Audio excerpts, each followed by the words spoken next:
Happy Tuesday morning to everybody. All right, this is going to be a longer than usual video. We have 3 stories in here, 3 different stories.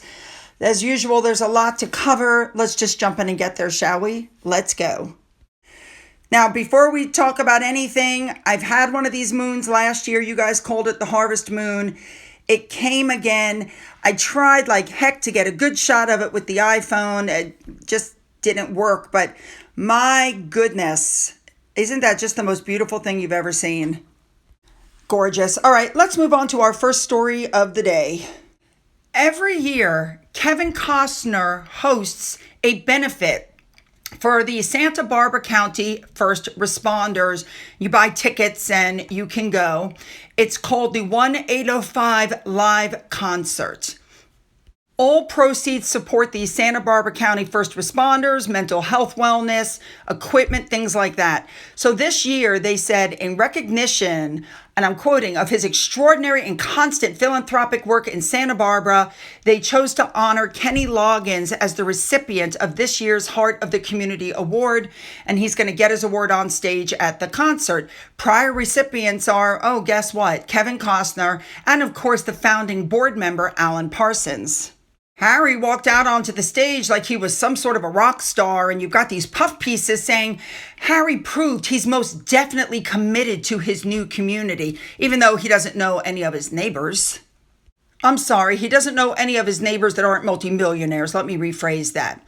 So Harry presented Lauren Courtney. He is a Santa Barbara County air support pilot with an award, and said, and I'm quoting, as you've probably heard already, 22 years of military service, over 10,000 hours, and he rarely sees his family because he's always here flying helicopters. Harry then thanked the man again, shook his hand, gave him the award, and moved on.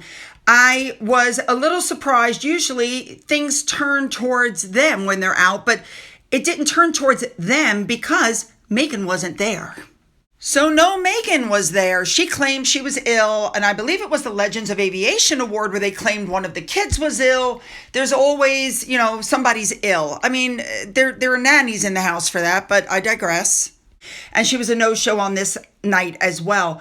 And that kind of makes you wonder what was really going on, because there's no way that she would miss this unless there was a specific reason.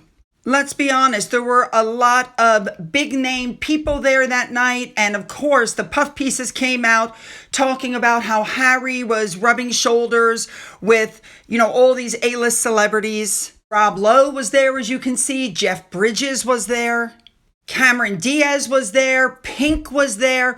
All these named people, but what you never saw were pictures of Harry with these big name people.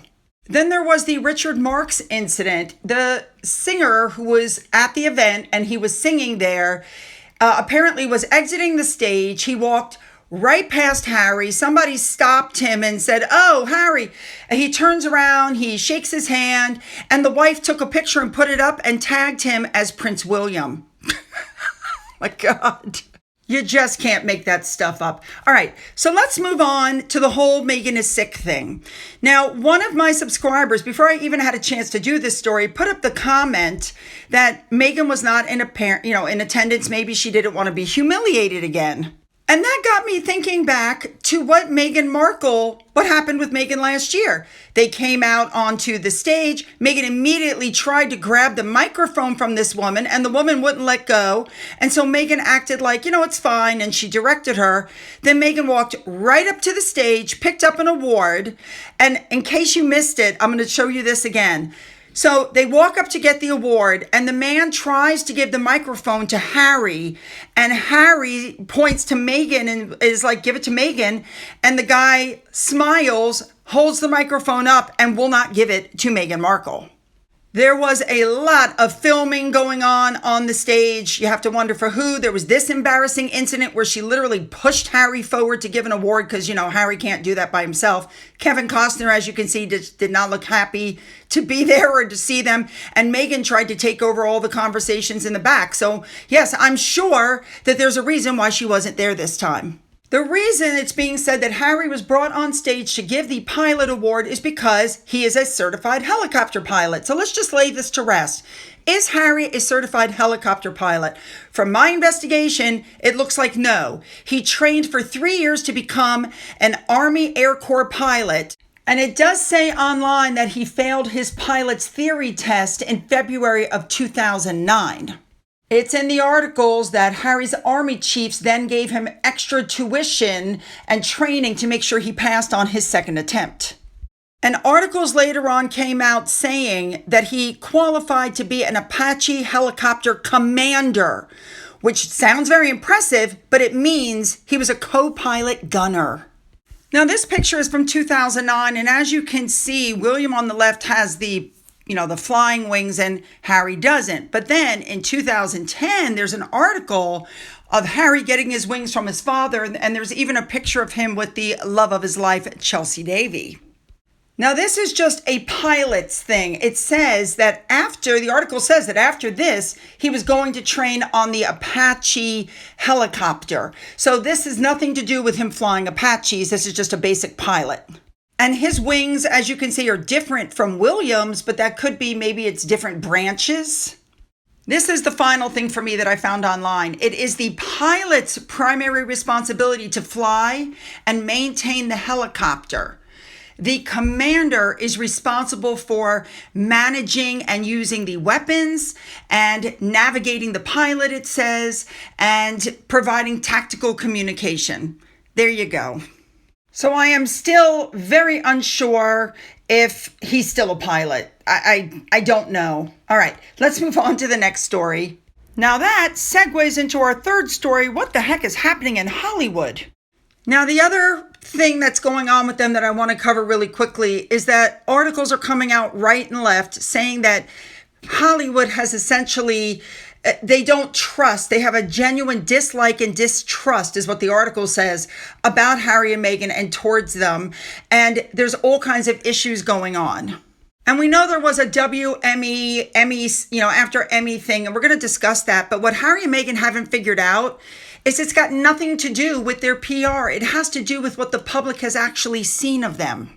How many lies did they spill in the Oprah show? How about that Netflix docuseries where the lies were totaled up and that horrible mock curtsy that had the queen been, not died when she did, she would have seen that docuseries. With all of their behaviors, people are saying that they are a ticking time bomb. Let's not forget, again, we have Oprah, we had the Netflix docuseries, we had the Me You Can't See, we had the Spare, we had the Cut interview, and now Harry's returning to the UK for the Well Child Awards, and there's rumors of another book coming around. So people are saying there's another crisis on the horizon for the royal family, but what people haven't realized is every time they open their mouths against the royal family, their popularity takes a hit. The two of them have shown absolutely no care or consideration for what their family members are going through while slamming the monarchy, but yet demanding royal titles for their children. They have insinuated that their family members are bigots, deceivers, racists, and bullies. And of course, now we know they're coming back out to refute the reports from the Hollywood Reporter, which happens to be a very reputable publication, because now it's coming out how she likes to abuse her staff. So they've employed WME to try to reverse all the damage they've done. But I got to be honest, I don't think it can be reversed. She literally put herself above others, and she just does what she does. And Harry apparently is enabling her, and that's just the way it is. I could be wrong, but I think most people in Hollywood are genuinely nice, and they don't think that way. And Harry and Meghan, I've said it before, I'll say it again, they should have kept their mouths shut. And when I say Hollywood's turned its back, you have to wonder, they had the Emmys, and Harry and Meghan were not nominated for any awards again. And apparently WME, who represents Meghan at least, I'm not sure about Harry, had this big fancy party at the Waldorf Astoria after the awards Sunday night, and all the big name WME people were there. It's been suggested that Meghan skipped Kevin Costner's party due to what came out in the Hollywood Reporter. And now people are asking, were they even invited to this WME party? And they also didn't want to go to that, or maybe they were not invited at all. I mean, come on, guys. We've already recovered this ad nauseum. We know that they've lost 18 staff members, actually more, because that count does not include nannies and household staff. This brought up something else that was in the article. Why didn't WME kill this story? That's what Meghan Markle pays them for, positive PR. Under normal circumstances, it's being said that they would have threatened people and done something. I'm beginning to wonder if she's still with WME. Remember, she separated from Sunshine Sachs, and it was months before we knew it. Maybe she's separated from WME as well. And people are still talking about her deal that Netflix gave her and Harry. Let's be honest, Harry and Meghan were not the only people that were given humongo deals like that, but Netflix isn't doing those kinds of deals anymore. If all the reports are true, the thing that's really hurting them is the fact that they're bad decision makers who keep changing their minds all the time. But I couldn't help but notice that Harry and Meghan, who are so litigious, have yet to sue The Hollywood Reporter. In the meantime, they seem to have lost a lot of friends. They no longer pictured with the Clooneys. The Clooneys no longer invite them to their annual humanitarian awards that goes on in New York. They're no longer in touch, it appears, with their neighbor Oprah, who had multiple parties but didn't invite them.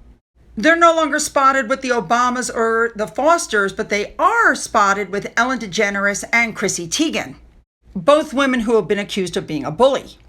In the middle of this, another poll has come out showing that Harry and Meghan are at the very bottom of the barrel, just above Andrew when it comes to their popularity. But what people are saying is it's not that the Sussexes are not kind, caring, and incredible people. Maybe they are, but they had a bad PR plan.